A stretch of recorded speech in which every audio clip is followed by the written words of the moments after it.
ఈ దేహాన్ని జాగ్రత్తగా కాపాడుకో. నువ్వేం వింటున్నావో, ఏం చూస్తున్నావో, ఏం మాట్లాడుతున్నావో, వీటన్నిటి విషయమే ఒకరోజు దేవుడికి లెక్క చెప్పాలి. దేవునికి లెక్క చెప్పాలి. దేవుడు అక్కడ ఉన్నాడు, నన్ను చూస్తున్నాడు. దేవుడు అక్కడ ఉన్నాడు, నేనేం విత్తుతున్నాను అది కోస్తాను. దేవుడు అక్కడ ఉన్నాడు, ఆయనకి నేను లెక్క చెప్పాలి అనే దైవ భయం లేదు. దేవుని భయం, దేవుని భయం మనం కలిగి ఉండాలి.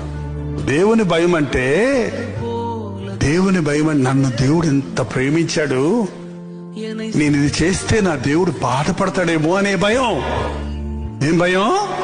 నా కోసం ప్రాణమిచ్చిన ప్రభువుని నేను దుఃఖపరిస్తే ఆయన బాధపడతాడేమో, ఆయన్ని బాధ పెట్టేవాడిని అవుతానేమోననే భయంతో మనం పాప చేయకుండా ఉంటాం. ఆయన బాధపడతాడు, బాధ పెట్టకూడదన్న భయంతో మనం సాతానికి చోటు ఇవ్వకుండా ఉంటాం. అది దైవ భయం అంటే. నా యేసయ్య నన్ను చూచి దుఃఖపడకూడదు, ఆయన్ని బాధ పెట్టేవాడిగా నేను ఉండకూడదు అనే భయం ఉన్నవాడు, నేను దేవునికి భయపడతానన్నవాడు ఈ లోకానికి భయపడ్డు, సాతానికి లొంగడు, పాపానికి చోటు ఇవ్వడు.